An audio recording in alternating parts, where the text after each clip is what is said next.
Okay, great. So I switched the stream over, and the YouTube chat box will let us know when they can hear us. And I've shared the agenda in the chat. Let's see.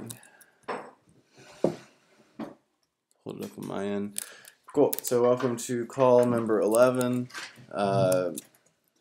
As we have promised, today marks the day that we are releasing the first version of, I guess, phase 0 of the specification. Woohoo! And I just clicked the button. So it's released. Cool. So this, I guess, marks generally feature complete. There's a few notes, like the point-wise shuffle, standardization of the BLS stuff, one minor thing around deposits. But it's approaching its final form with respect to features and stability. And we're gonna do one release per week through February as we continue to find bugs and clean up the delivery, and then we'll slow down the release cycle in March, I imagine. Thank you, everyone. It's been quite an effort from everyone and awesome. Cool. Now that's out of the way, we will move to client updates. Who wants to start?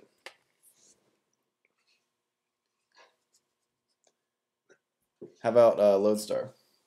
Yo, can you guys hear me? Am I really quiet? We can hear you. Yeah, it's really early. Yeah, so we've brought SSO to spec and have it tested. We use some Prisms test to test against. We decided that we're gonna probably just like use WASM to get BLS from another library and then slowly work on it ourselves on the side, just so we can start actually using it inside of the beacon chain. And in regards to the beacon chain, we have kind of been slowly kind of just like bringing it back to spec as we like implemented kind of like a few halts on the spec prior to the 1 week one. And we've started to communicate the P2P team to bring up the JavaScript client, the JavaScript and P2P more feature complete. So that's kind of what we've been focusing on our efforts lately. Cool. Thank you. Let's move on. How about Harmony? First, we have decided on the conception of our initial release. It will be a beacon chain emulator, where it's possible to change parameters like epoch length, slot duration, and so forth. It will run as much validators as GVM instance can support with the same amount of memory. Although it's difficult to estimate that number, but it's going to be thousands of validators instances. And it's very exciting to see how such a big number of validators will work together. Almost all components of standalone beacon chain are ready for the moment, and there is a work to do on assembling them into one client and write and cover a code base with the tests. Tests is one of the biggest issues so far. We have started to work on it, but it's still a lot to do. Fortunately, spec is released now, and I think we need about 2 weeks to do our first release. We're also trying to start actively collaborate with Artemis team, and at the moment we're stuck into a legal issue. I hope it will be solved soon. And I want to say thanks a lot to Pegasus team for their help in finding a proper solution. So that's it from our side. Great. And that emulator, is that a single machine, or is this to get multiple machines running? It's gonna be a single machine with it's gonna be a standalone. Okay. instance with a lot of validators in it. Cool. So, yeah. Thank you. Oh, 1 second. Great. How about Prismatic? Yeah, hi, Terrence from Prismatic. So we're working on setting up the validator deposit routine. So when we launch the validator client, we wait for the chain star log. And once there's enough deposits, the validator will receive the log and then kick off the beacon chain. So we work on the routine, and that part is working. We're also working on using a simulated backend to advance the beacon chain. So this will create some sort of end-to-end test, which will be really nice before the testnet launch. And we're also using key store for preserving validator's key. We're working on LMD attestation proof for fork choice. We also work on the beacon block operation proof for storing objects such as attestations that the beacon node hasn't seen before. Other than that, we're just aligning code base with the Eth2.0 spec, just catching up with the spec. Yeah, all the fun stuff. That's it. Cool, thank you. How about Parody? So for the last 2 weeks, we are mostly related to the Serenity. We are mostly doing housekeeping stuff. So basically refactoring and make the code cleaner. So we finished the refactoring of to separate the set batch block with the rest of import block. So we can invoke fork choice per slot rather than only on an import block operation. And we are working on the migrating our code base into Rust edition 2018.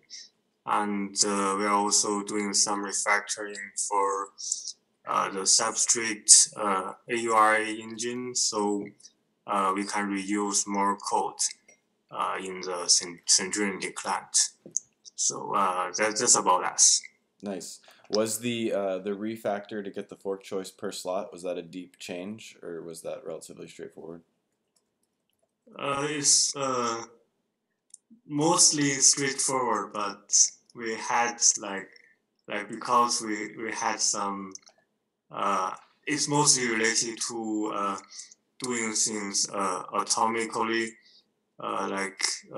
we need to transact several operations together and do that in one single transaction. So so that was why it takes some time. I see. Okay, cool. Thank you. How about PyVM stuff? Oh, hi. So from the Python side, PySSZ is ready, and the test generator landed on a PR of PySSZ, and but that test generator will be moved to another repository, and I'm posting it here. So and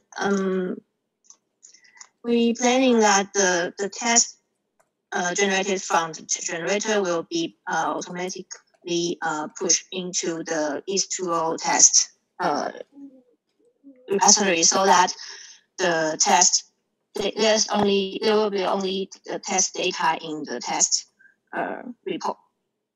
And Trinity side, we keep working on the integrating the beacon chain into the client side, and thinking the lattice spec, and we're doing some simulation on the with our code base right now. That's our update. Great. How about Lighthouse? Yep, Paul from Lighthouse here.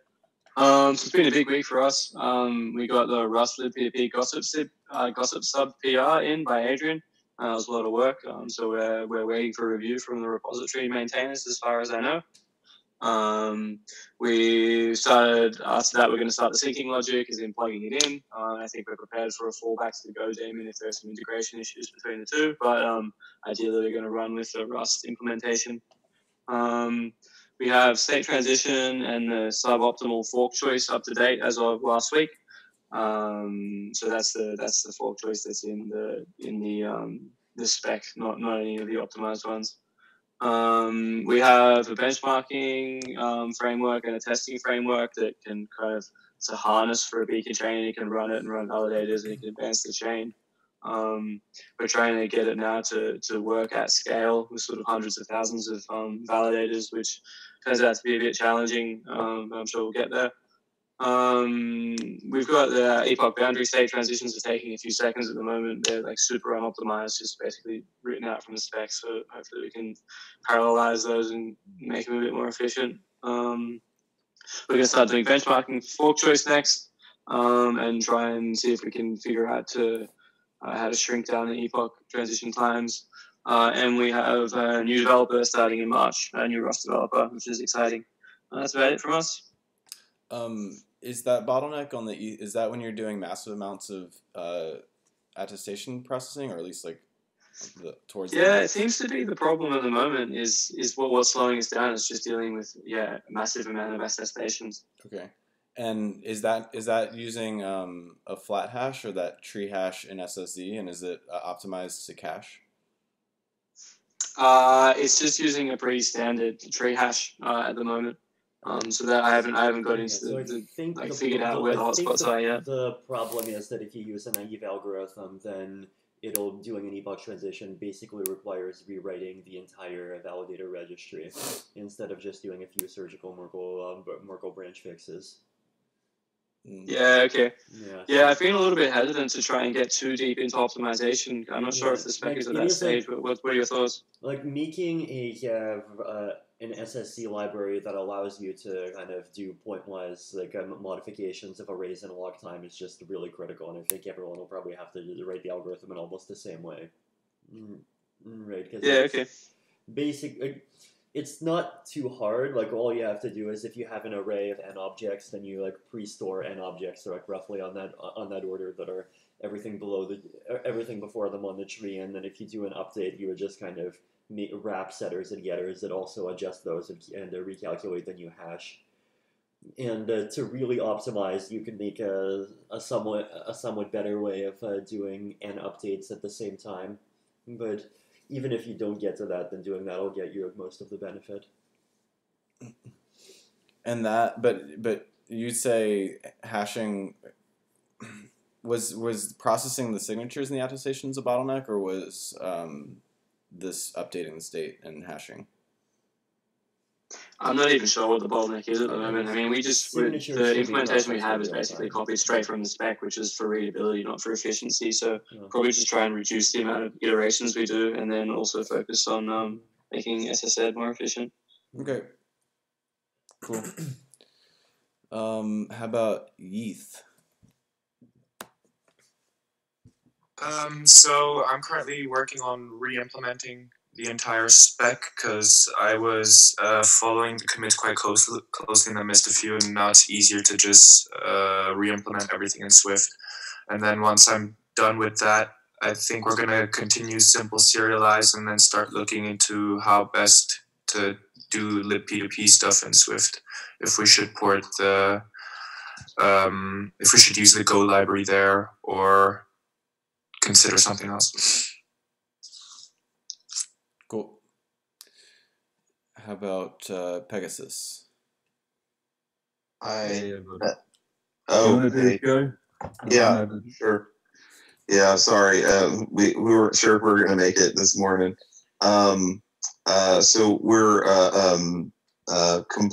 we just completed epoch processing. And so that was a decent chunk in there. Block processing is in progress. And I'd say barring the most recent updates, we're approaching, kind of being up to dateness, with the spec. We brought in a BLS library. The name actually is escaping me. What library run in. And we moved to JUnit 5 for our integration tests. Making some refactors, doing some updates, adding some helper methods, like kind of currently. Like right back at Mikhail, about the trying to work together with Harmony, and kind of like just like working through some like licensing issues and kind of understanding everyone's needs. And so I think we're like pretty close now. Then Eth2.0 workshop is here, or is in Stanford, on Stanford campus on Saturday. And we're just going to workshop some Eth2 stuff. There's going to be a few presentations, and if you can make it, that'd be awesome. There's it's a sold out on Eventbrite, but we'll make room for Eth2 implementers, because it's like be really awesome if you could make it. And that's it. Just to add, thanks, Joe. Got a new team member starting next week, so that's Jim Oza, who's on the call. Welcome, Jim. And there's going to be a live stream for the Eth2.2, so I'll drop that in the chat box for you. All right, that's all. Thanks. Great, thank you. Did I miss any teams? Yes, you did. I'm sorry. Mami, Nimbus, please. So, Nimbus, we pushed the latest DLS test about 1 week ago, and in between we had we detected a lot of issues. So this must be updated. But the good news is that now Milagro and our implementation for Milagro passes the same test as the one generated by PyEVM. Once everything else is fixed. So there is consistency between implementation. Another thing is our simulation is out, so you can simulate with plenty of validators. The only issue is that it doesn't work on Windows, and we don't know why. We have a bug. And also, from time to time, when blocks are received from early epochs, the simulation doesn't continue. So that's, I guess, the kind of bugs we need to fix, and to maybe to check in the spec what should be happening. And on the cryptography side, we started to implement, wrap RSA libraries so that we can, for LibP2P, basically, LibP2P.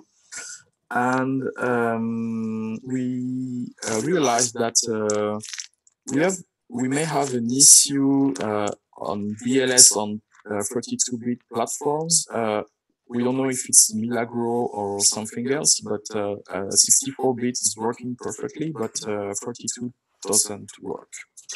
Otherwise, we're in sync with the latest spec, except the light client changes. And we also are progressing on the deposit contract front. And when you say doesn't work, it crashes or gives you values, unexpected values? I wasn't working on that, but I suppose it's values that are wrapped around or something like this. But I can't say exactly what doesn't work. It might be just Milagro specific, or C or NIM specific. Okay. Makara, you have your hand raised, which I didn't know was a feature. Oh, I have a question for Mami. Are you still working on the BLS YAML test cases? If so, we'd like to collaborate. Okay, so the test cases, there is a branch. There is a pull request by Chi-Cheng Yang, and there is a branch with the latest fixed test cases that work on all sides. So it's generated through PyVM, and we can pass them with Milagro. So I will put the link on the chat box in just give me 5 seconds.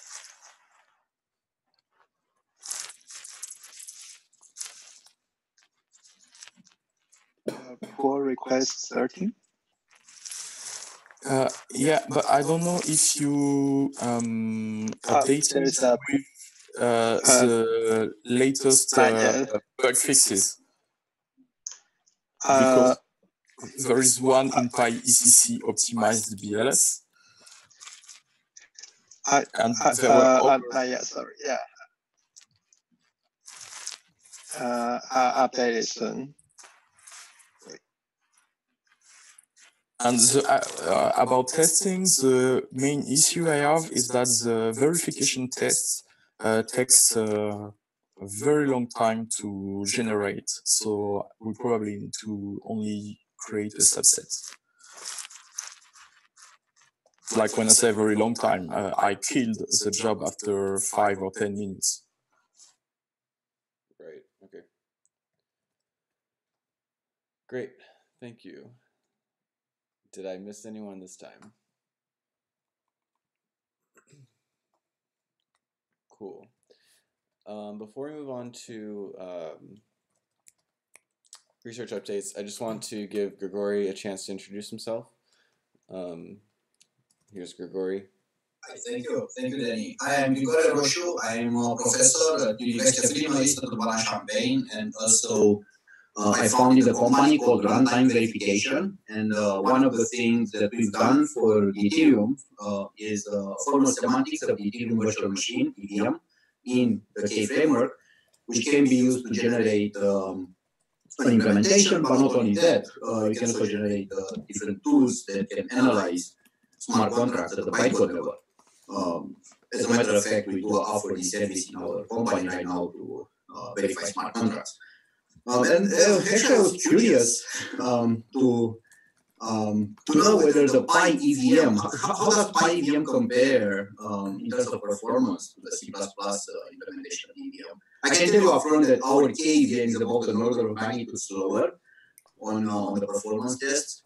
So I was wondering if you guys pay any performance cost at all with a Python version. And anyway, so just to finish my introduction, we are thinking of formalizing Eth2.0 in the K framework, and this way to get not only a reference model, but also a formal model, which then can be used to verify properties later on. But to start with, we plan to have a formal semantics of Eth2.0 and to be able to run various scenarios. So basically to have an executable model. And I'm here to learn from you guys of problems, ideas, everything that can help us in the process. We haven't started yet. Cool. Thank you. And to answer your question about PyEVM, I believe, so PyEVM plus Trinity is a full client. And the EVM implementation, I imagine, is somewhere on the order of an order of magnitude slower, but because in the real world, a lot of it's I/O and network, that it's beginning to be moderately performant. Beginning to be moderately performant, not totally performant yet. All right, thank you. Yeah, absolutely. Thank you. Glad to have you. Okay, let's move on to research. Yeah. So on the research side, I guess now that phase 0 is entering basically, yes, a small change in bug fix mode. It's first of all important to kind of keep up the momentum and make sure that we have everything ready for phase 1 by the time clients get ready to develop that. So on that side, the main kind of spec level issue in phase 1 is basically finalizing how the proof of custody mechanisms work, and some of that has been simplified because of our switch from hash onions to BLS signatures. So we don't need to worry about certain kinds of mechanisms for like how seeds get updated and so forth. But we still do need to have some kind of proof of custody game, and for that there's two components to that challenge. One is figuring out what is the actual hash that goes into the proof of custody. So currently in the crosslink we're calling it a shard block hash, but I actually think a shard block hash is a very suboptimal thing to actually be putting into that field.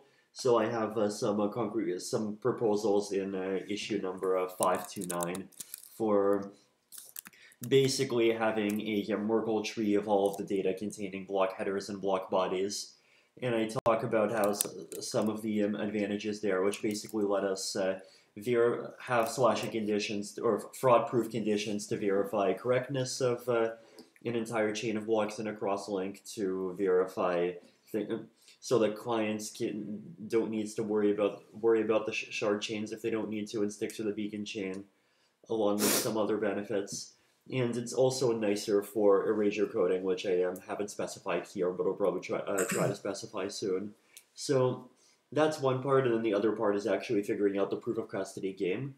So the latest update on that is that the game that's sitting around and kind of lying in half-finished form in phase 1 has the weakness that if the data is available and you calculate the proof of custody and then you calculate out the bit that someone should have made, and it turns out that bit is just is wrong, then you need to do something like 16 rounds of asking for a Merkle branch before you can figure out whether or not they actually did something wrong, which basically means that it becomes easy to, like, you would need to extend someone's withdrawal by 16 rounds of like whatever the blockchain messaging delay is, and that's something that would just need to be could be imposed even on innocent validators, which is not nice. So I've come up with a way to reduce that to something like 4 rounds, but while still retaining the same amount of data going on chain, so I'll probably write that up. Another important thing to think about is also the game theoretic issues. So the main challenge with proofs of custody is that it's a different kind of game from all the other challenges that we have, because for all of the other slashing conditions, if you slash someone, then the beacon chain can immediately figure out whether you're right or wrong. And if you're right, then yay, and if you're wrong, the message is not even valid. But here we're talking about forcing burdens of responding to challenges even on innocent validators.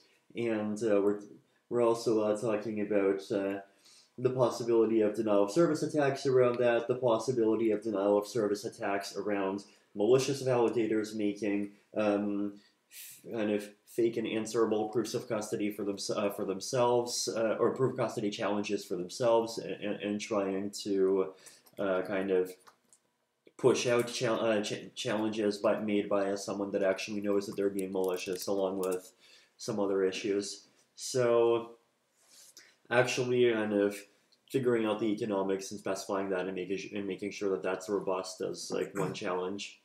And then also like specifying out the erasure coding is another challenge, and then that's something that we don't even need to decide what phase that goes into, because that's like an extremely separate and parallel process, which is great.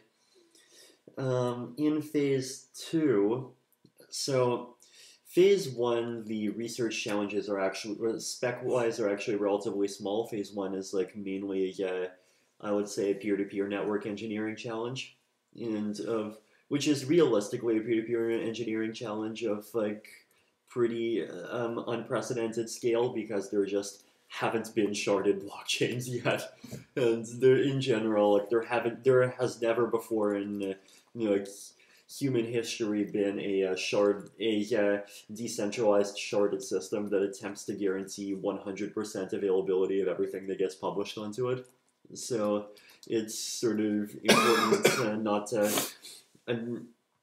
understate the challenge here, and that this is something that a lot of people needs to kind of work quite hard on. But the good news is that phase 2 is not a significant networking challenge once you've already done phase 1, but on the other hand, phase 2 has more research challenges. So from the point of view of getting phase 2, just getting 2.0 launched and usable faster, it seems like there's a lot of parallelizing we can do between those two.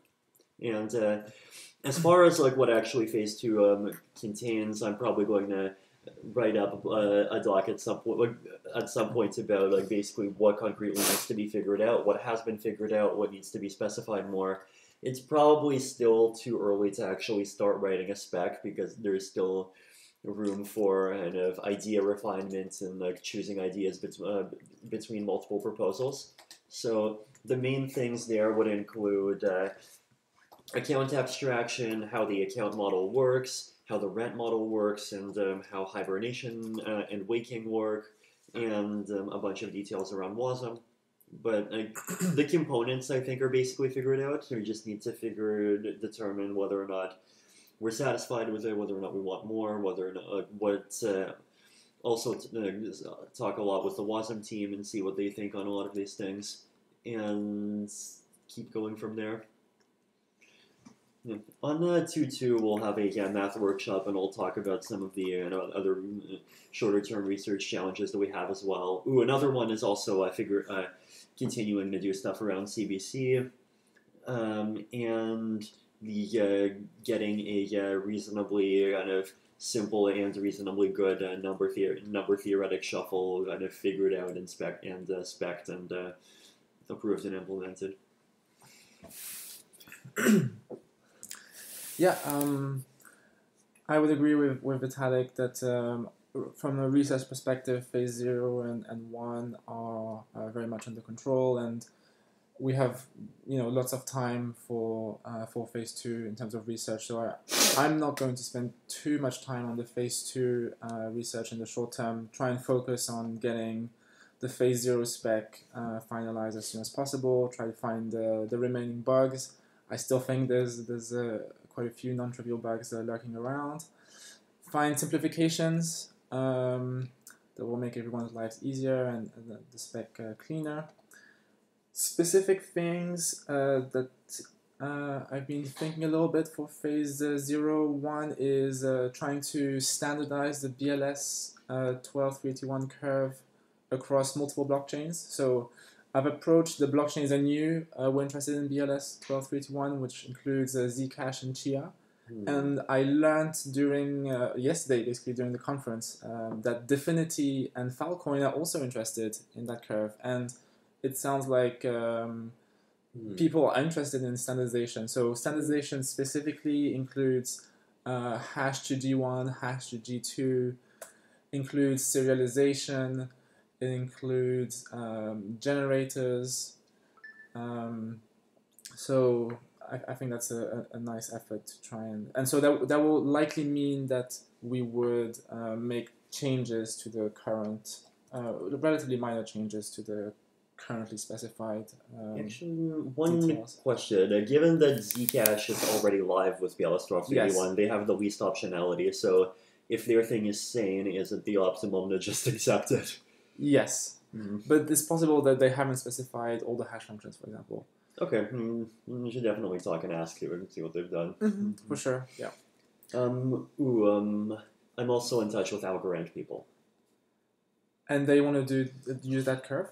Hold on, let me just check exactly what they said. Keep talking about stuff that'll might take me 2 minutes to find. Okay.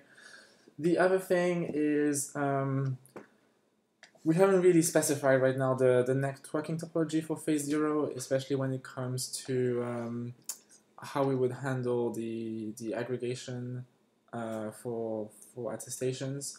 I think one idea that looks very simple, which doesn't require a fancy sharded network, is just have a monolithic gossip sub channel for everyone, and hopefully there won't be too many. Well, if there aren't too many validators in phase 0, then that might actually be a workable solution. If not, we could consider having instead of just one monolithic, just have a handful of channels.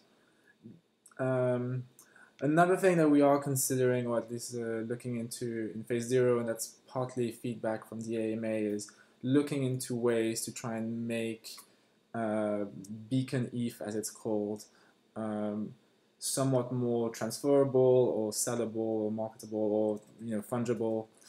Liquid. Liquid, yeah. So one of the ideas is to try and make validators be able to change the withdrawal credentials. So that would effectively mean that they would sell their whole balance to some other party, such as a centralized exchange. The other thing we're considering is having a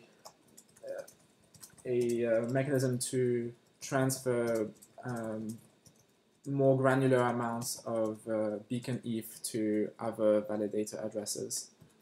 So that would also facilitate the market. And yeah, that's it for me. Cool. Anyone else with research updates? Leo, do you have any updates this week? Yes. Can you hear me? Yeah. Hello, can you hear me? Yeah. Yeah. Okay. Yeah, if it's possible, I would like maybe to share my screen to show a couple of things. We can't hear you very well. well. We're having trouble hearing you. Okay. Can you hear me now? Yes, much better. All right. It's possible to share my screen maybe to show a couple of things? Yeah, absolutely.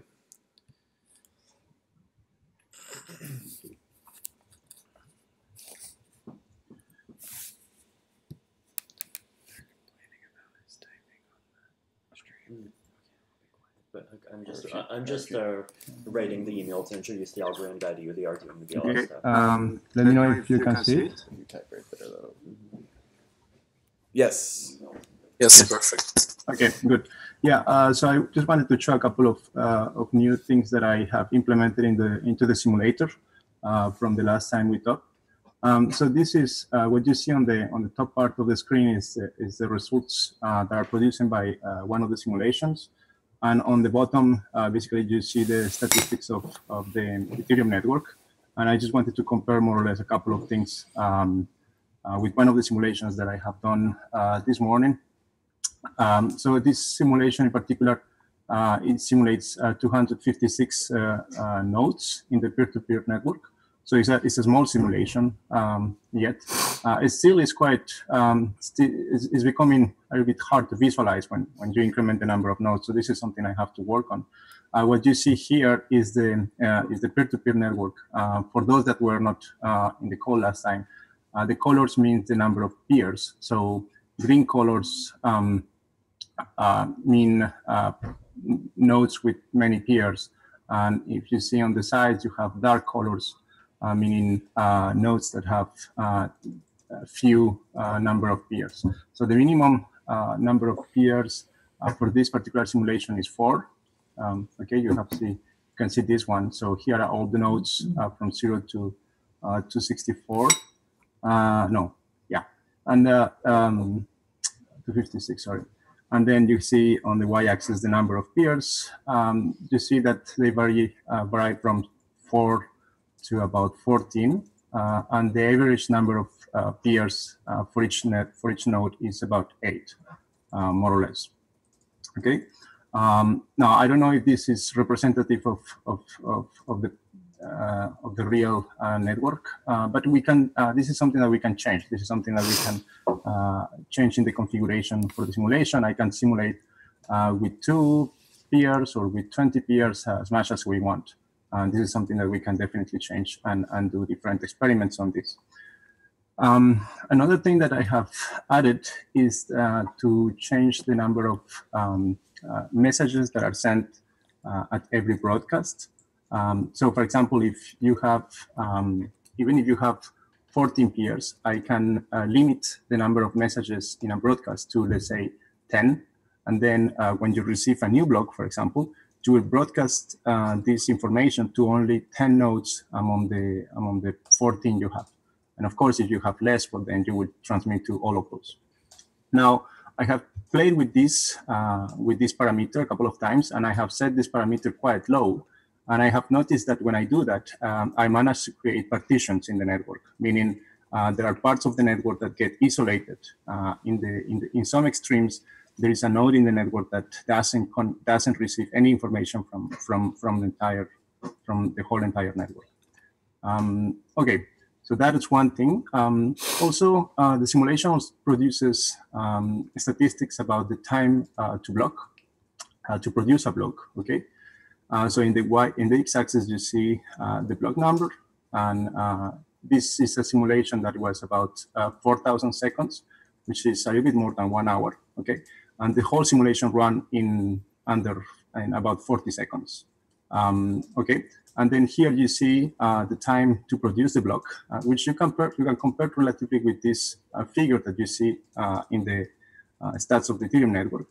You see that the average is about 19 seconds in this case, more or less. You see that there are some blocks that are produced like in about 5 seconds, sometimes 2-3 seconds, and sometimes you can see blocks that take 70 seconds to get produced. If you compare with this figure here, you can see the same more or less. You can see some blocks that are produced in every 2 seconds, 4 seconds.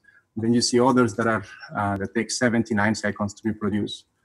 So more or less, you have similar statistics for this particular simulation. And you see that the average block time here is 17 seconds. In the case of this simulation, it's about 19 seconds. So it's not that different. Going down, you see that variance in block time. Excuse me. Why are you seeing a variance in block time? As in blocks can be created at each slot, correct? But are there slots that are being missed?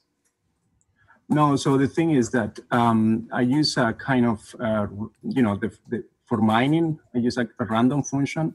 And a kind of aggregate random function among all the peers in the network.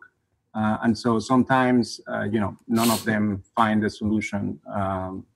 It's not really a mining algorithm, really, but sometimes it takes much time for any of them to find a block. I don't know if that answers your question. I see. But I guess in the proof of stake simulation, it's not as that should probably be adjusted because there's not like a randomness in finding a block. It's more of a time dictated to finding a block. Yeah. Okay. So these are main chain blocks. This is I don't know if. Oh, okay. These are not beacon chain. Gotcha. Blocks. Sorry. Yeah. Okay. Moving to the next figure. This is the anchor rate. So here the anchor rate is represented in number of ankles per 25 blocks. Okay, so in a bar, in this figure, you have 25 blocks. It's tries to similar to the figure that you see here on this network. You see most of them, I see between 0, 1, or 2 ankles every 25 blocks. Okay, and that's more or less what you see here. This is just 1 hour of simulation. I have other simulations that are longer, like 2 hours or so. And you see a little bit more variance. But in general, the number of ankles is quite low, and it's more or less similar to, representative of what we see on the Ethereum main chain. Now, I have, as I said, I have played with the number of peers. I have played with the number of messages per broadcast, and that definitely increases the anchor rate. I have other simulations, but I don't want to make a comparison between multiple simulations today because I don't want this to take too long. I just wanted to show you the features. So, but this is something that we can play with the different parameters to produce different anchor rates. Now, this figure is, I don't know, I didn't find a better way to plot it. As it's saying right now, it doesn't give much information. Basically, what is the x-axis is the nodes, and the y-axis is the last block that has been mined. So basically, what it shows is that all the nodes are at the same level in the on the block 200 something. And the reason why I plot this figure is because at some point when I was doing simulations with lower number of peers or lower number of messages in the network, I noticed by accident that some nodes, as I say, were isolated and they were not advancing in the chain. And so that's what I plotted this figure to see if there is any chance any node is getting stuck at some point and doesn't receive the updates from the chain. So that's what I plot this figure. Yeah, it looks a little bit flat, but at least it shows that all of them are more or less in the same block height. Moving to the nodes, I want to show this is, so you can click on any node in the simulation, and you can see all the information about the node. So you can see basically the address, the ether. Right now, this is completely useless, but it randomly generates an amount of ether that is going to be used later on to become validator and put your slashing money, etc. It can be a miner or it cannot. Some nodes of them are miners, some of them are not. This is another parameter that you can set in the simulation is how much. What is the percentage of nodes in the network that are miners and what is the percentage of nodes in the network that are not miners? And then you see the main chain. And so you see, again, the hash, the parent, the miner, so the node that mined the block and the time it was mined. So as you can see, this is almost 14 seconds, so it's a little bit more than 1 hour. Then you can see you can go all the way down. You see all the blocks that have been mined. You can see all the uncles. Then you have a figure here that shows the block delay. The block delay is more or less what you call here in this figure the block propagation. Okay. Now you can see that in this case the block propagation is in most of the cases under 1 second. Okay. And you can see that here in this figure the block delay or block propagation, which is the difference between the time the block was mined and the time I received a notification from the block was produced somewhere, is 1 second. Now the reason is 1 second flat in most of the cases and not milliseconds, like 900 milliseconds or so, is because the time step granularity for this simulation is 1 second right now. Okay. Now this is something that can be changed in the future. We can go a little bit with a finer granularity, let's say 100 milliseconds or so. But at this point, the time granularity, the time step granularity is 1 second. So that's what we see here. Some of them are 2 seconds, which is representative of what you will see here, more or less.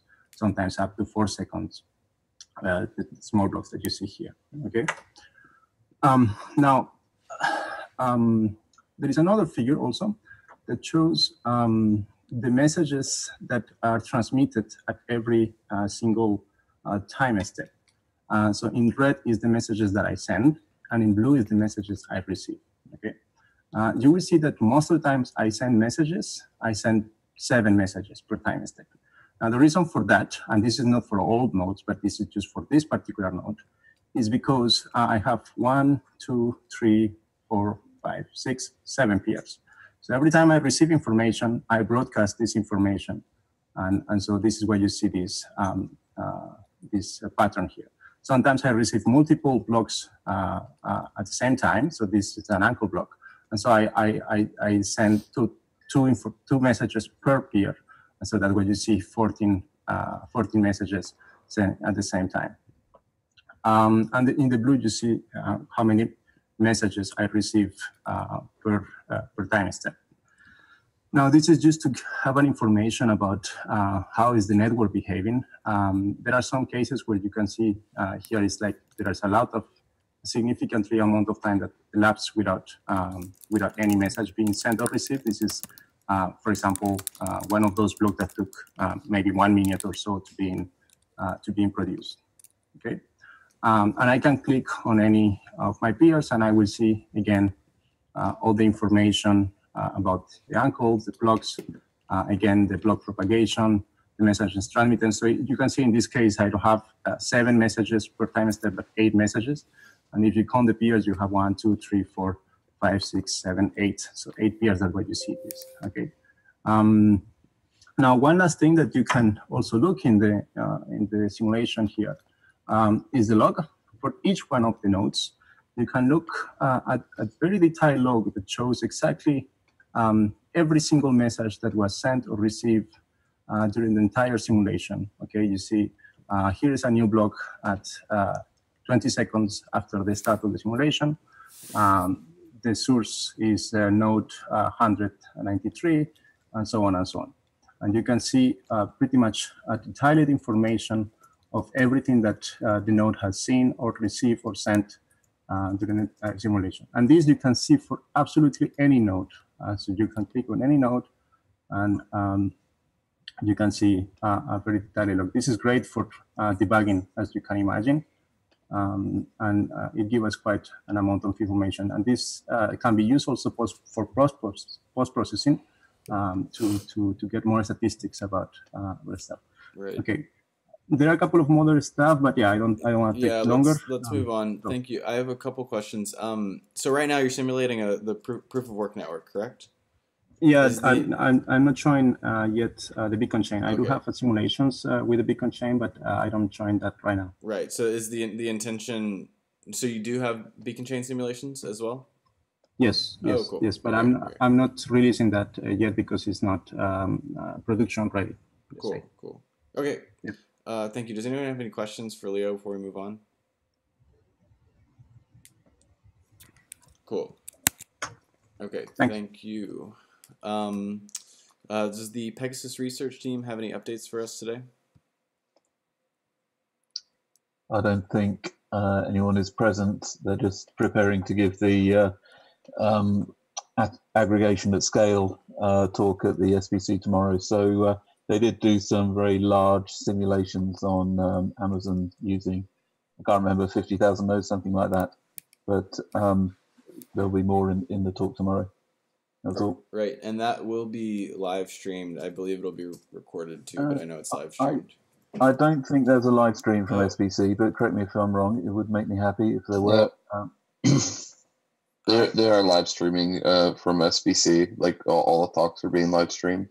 Are you sure? Okay, if you have a URL, that would be great. So I understood they'd be recorded, but I don't know the live stream. Yeah. No. Okay, maybe it's just for on-site. But they have like kind of a streaming room, but it's coming over YouTube. So when I get there this morning, I'll try and dig up a link. Yeah, I definitely saw it on somebody's computer in a random room. So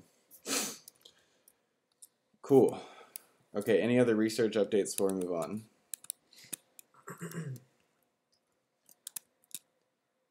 Great.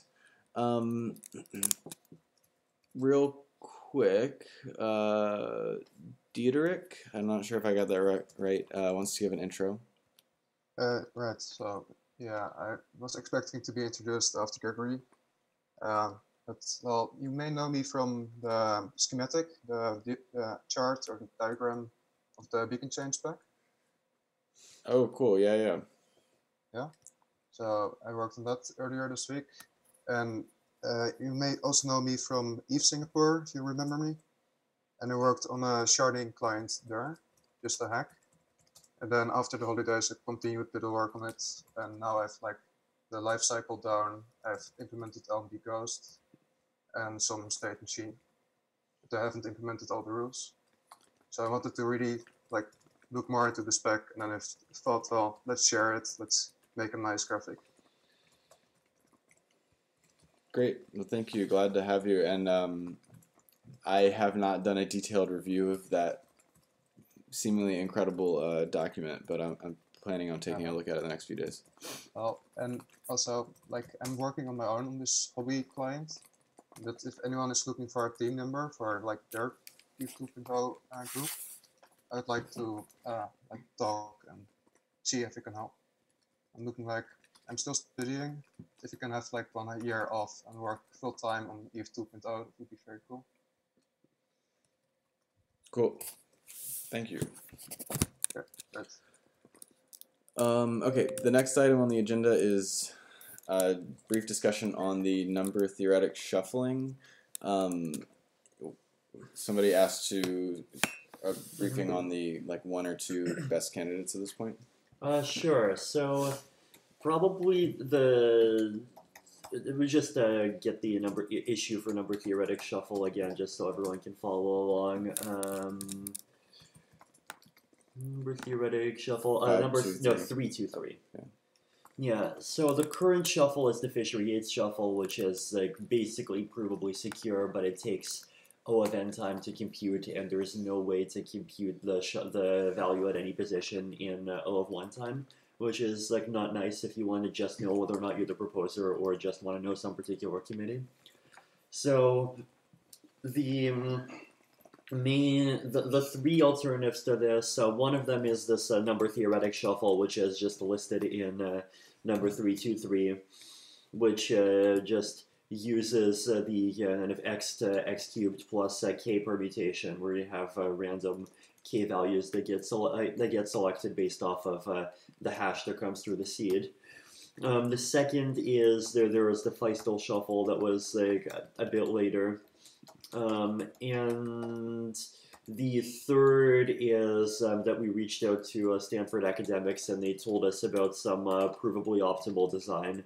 Let's see if I can actually, I'm going to go grab it up and send it over to you, and you can probably push it into the chat. Hold on. There. So this is like designed to be provably kind of uniform in the case of at least small, including very small sets. Which so I ran some tests on the prime shuffle and the Feistel shuffle, and it turns out the Feistel shuffle is basically broken. And I think, well, the reason why is basically that its kind of proof of correctness works well when you have like very large, when you're operating over very large sets, but much less so when you're operating over small sets, which is what we're doing here. According to my statistical tests, so my statistical tests were basically that I tried running a shuffle with, I believe it was either 9, yeah, I think it was 9 elements. So the factorial of 9 is 362,880, which is like right on the limit of what you can. And then I just shuffled 10 million times and checked the statistical distribution and checked how uniform it is, and it seems to like basically match a random distribution. But that's like one test, and the reason why I want to talk to academics on the on this math day is so that we can see what more rigorous tests we can do on it. So one approach is starting from this prime shuffle approach, which is seeing either verifying it or making it better. The other approach is to start from this existing academic thing, which is like provably either optimally correct or close to optimally correct, but it's like insanely complex, and it's probably even like in its current form just too slow for our purposes. Like the prime shuffle is already on the upper edge of like what I think is acceptably fast for our purposes, and see if we can kind of start from that and simplify things to push the efficiency up more while keeping like all or most of the safety. So it's the nice thing about it is that it's a good kind of self-contained math / crypto problem, and it's one that should be fairly understandable even to people who know nothing about blockchains. So I'll talk about it on the math day, see what the results are. Great, thank you. Last week or 2 weeks ago, Alexei had a number of comments, and I said we were going to have it on the agenda this week. Alexei's not here, but I did want to just, if anyone had any follow-ups on, it's like chain start, a number of things. I'll pull it up.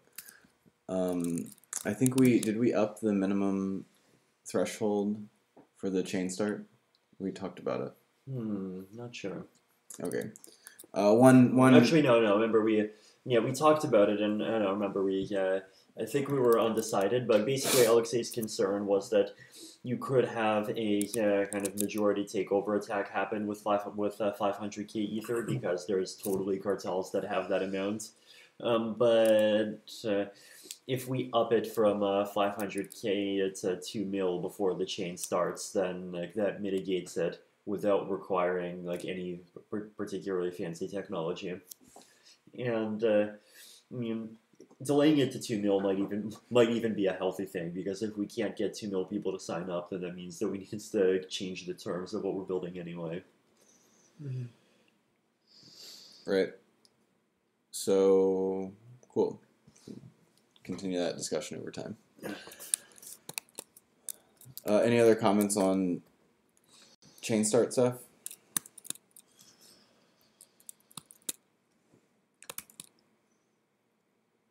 Okay, great. Next is just general spec discussion, questions, etc. As we said at the beginning of the call, we have cut a release, first release 0.1, the January release of generally phase 0. Cool. Questions, comments, concerns? Hey, Danny, Raul from Prismatic. So, like, you know, we mentioned we're really targeting a testnet launch this quarter, and I know you guys say that, you know, there's mostly just little bug fixes, and Justin thinks that there's also some non-trivial bugs. But at what point do you think, you know, like, the research team will be comfortable with a team being like, hey, we're stopping at this commit hash, we're going to be targeting a release with this, and anything beyond that we don't promise? Do you envision like a good candidate for that might be in a few weeks, or do you think that this release is good enough for that? For what, a testnet? Yeah, for us being like, hey, like we're locking things down. We're not going to be doing more spec updates, or don't guarantee spec updates as part of our testnet. I think like for something like that, we have to go run through a kind of algorithmic security audit phase first. Yeah, and I want to be clear. I think targeting your client speaking to other versions of your client is probably a more sane goal in Q1. If people do have clients that are speaking, then that's great. But again, I think like demonstrating internal networks within a singular client is more sane, and just going to keep you from having to, one, keep the spec from having to harden entirely, and two, there could be a lot of time wasted until we iron out some of these bugs for consensus bugs, especially before we have testing framework like consensus testing in place. I think that it's going to probably be very much a headache. So I don't expect us to say, okay, in 2 weeks or in 4 weeks, like this is exactly what all these testnets should be targeting, but that you should be targeting these releases internally and begin to have networking internally within your clients. Cool. Yeah, that's what we're planning. If any other teams, I think, want to try out integrating with a runtime, that'd be great. But at the moment, we're just trying to, lock down a basic implementation of the testnet. Yeah, I would imagine that the release today has critical bugs in that, like, some type of epoch transition or some type of unexpected validator entering would probably cause it to crash. So knowing that, I'm not willing to say like target this, because I think it would certainly crash. Cool. Thank you for clarifying. Okay. Do we have a timeline for when the spec audit will start happening? I hope people are kind of, at least the teams that are implementing are auditing as well, and I hope reading with active eyes and reporting bugs. Beyond that, we plan on bringing more people doing formal analysis, both from a software side and on the algorithmic theoretical side. With respect to any sort of audits beyond that, I'd like to court some people and bring some people into this process, but we're not there, and I'm not gonna put a timeline on when we're gonna be there yet before we get to a more stable spec and ironed out networking, etc. Sounds good. But if people are listening to this call and audit these types of things, please get in touch with me.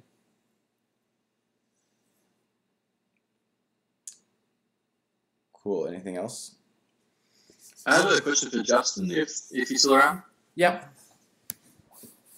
I was just wondering. I've been following the ZK Crypto pairing library to see whether it's suitable for our code base, and they haven't. They have a PR for hashing to the curve that's been open for like a year. I was wondering if in your chats with them, if you had any input about that. So to give a bit of context, the chats were. I just sent an email a few days ago, so it's all very recent. I will include you in the discussions if you want to be to raise that. Yeah. Sure. Thanks. Yeah. Hi. So I've been working on regenerating the validator shuffling YAML files in Ethereum 2.0 tests. It's PR number 16. I'm sure there's some off-by-one errors in it. If anyone would feel like taking a look at it and validating what I wrote, it would be awesome. Thanks. Yeah, absolutely. Thank you. Take a look at it. Does this PR target, is this up to date with the release?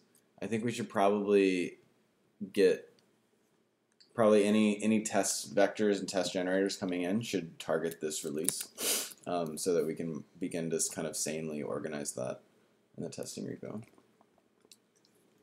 It is safe as of today morning Central Europe.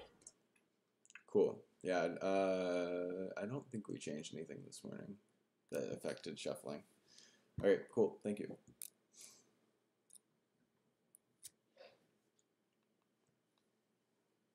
Anyone else? Yannick, you joined late, I believe. Did you have any research updates that you wanted to contribute? No.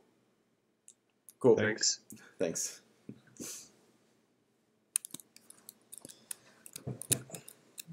Okay. I was Paul from Lath again. I was just thinking about the caching of parts of the SSZ for tree hashing. I was trying to imagine what that looks like from a software perspective, and I was wondering if anyone knows of any examples of like programs that exist. I've actually started writing one.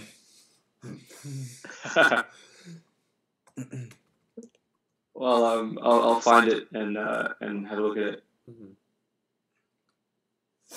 Xiaowei, the RLP implementation doesn't do any sort of caching, right?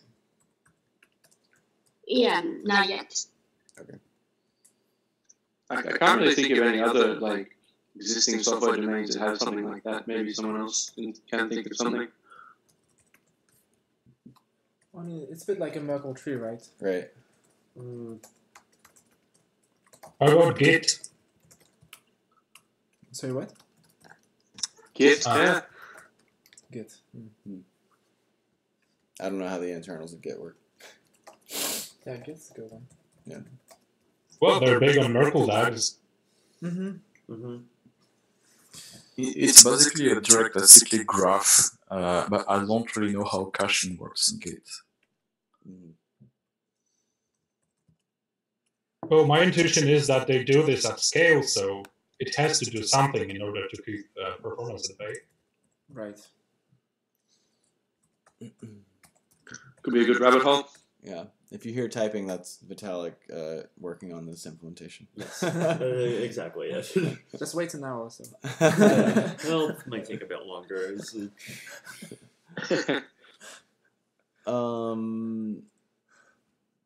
Diederik said working on a more shared effort on optimal LMD ghost spec implementation,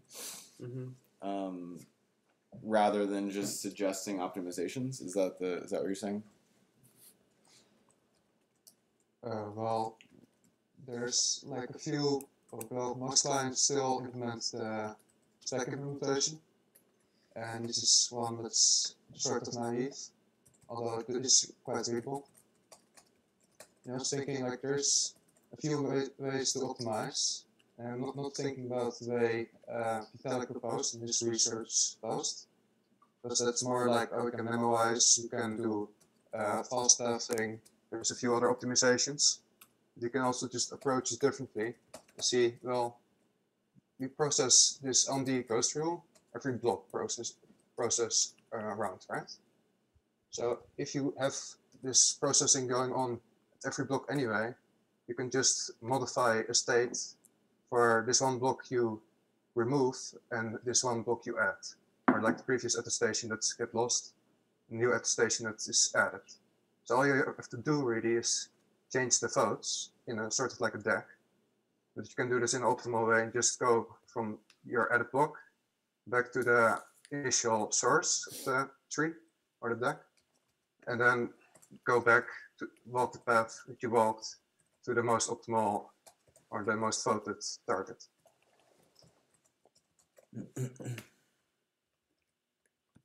Can you follow?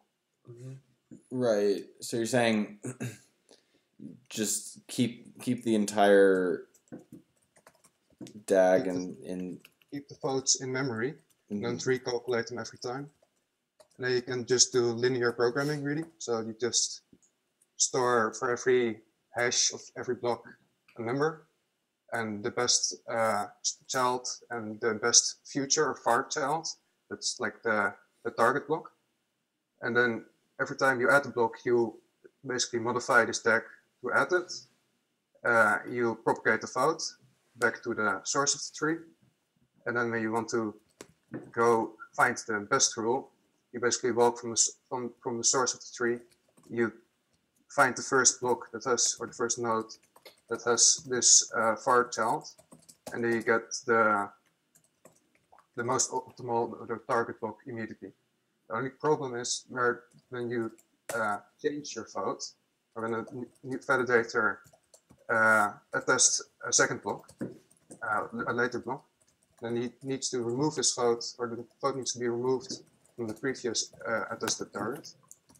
And this is a little bit more complex, but it's also linear. I hear you. I would be hesitant to introduce that into the specification. But well, definitely not into the specification. Specification should not contain algorithms. Yeah. Into some doc we can have like. Yeah, we can link other implementations and a guide to potential optimizations. If you want to write that up, we can figure out where to make it live. Yeah, sounds good. And have you worked on implementing that at all? I've worked on a partial thing, like this linear thing that's new, but it's possible. What I've done in our own client is just a normal DAG. And then every time you process a block, you propagate the votes again, and then you walk the path in one go to the target. I see. Okay, thank you. Xiaowei, did you have a comment? Oh, right. I'm just saying that Pi IOP did have some cache, but it's not implemented in the Pi SSE yet. Right. Thank you. Okay. Thank you. Anything else? Spec related or just general anything? Yes, I have a comment. At some point we were discussing the possibility of having a meeting in April, and one of the options that was raised was Barcelona. And for me, it's easier to book a room earlier than at the last minute. So I was thinking, even if at the end we decide to do it in somewhere else, I can just cancel the reservation. But perhaps it would be good to start looking into that. So I don't know if I maybe should start making arrangements, or if we can perhaps start looking into dates. Yeah, how about it? Okay, so we at a lot of us at the EF are going to be in Sydney, and so is Lighthouse. So that's definitely a possibility. But offline, I'll kind of begin talking with some of the teams to see if there will be representatives out in Sydney, and if not, then we will begin to discuss where and when.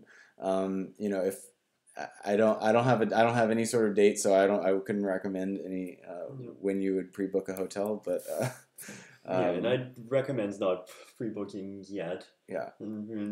And even if we don't do Barcelona for in April, and it's a totally fine place, and we probably will do a meet up in Europe at least once a year, I'm sure. So yeah, so you're right. It's like as February's coming, it's probably time to begin talking about that. But I'll sync up with everyone offline and figure out communally what's going to make sense for us.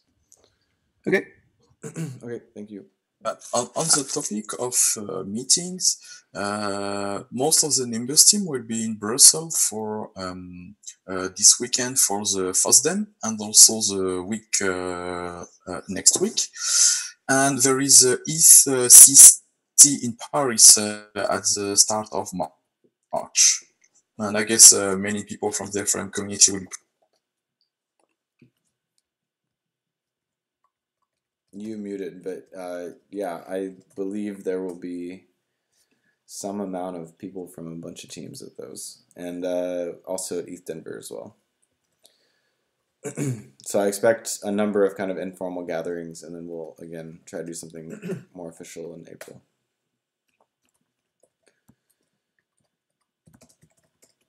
I vote Sydney for April.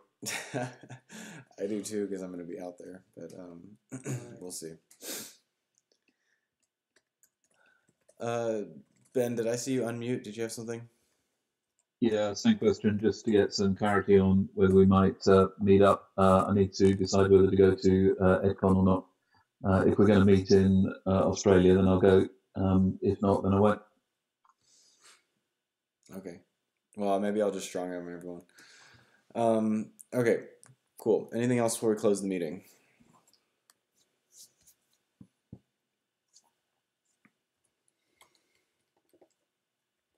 Great. I think I'm going to add a new agenda item next week or for subsequent meetings, which will be testing.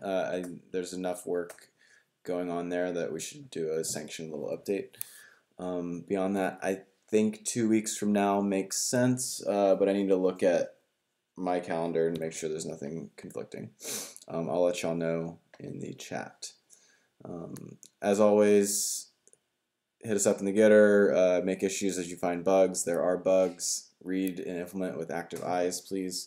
And we will be doing a release each week in February. Okay, thank you everyone. See some of y'all at SBC today, and have a great day otherwise. Bye. Thank you. Cool. Bye-bye. Yeah, congrats on the release. Thanks, guys. Thank you. Thank you. Thank you. Bye bye. Thank you.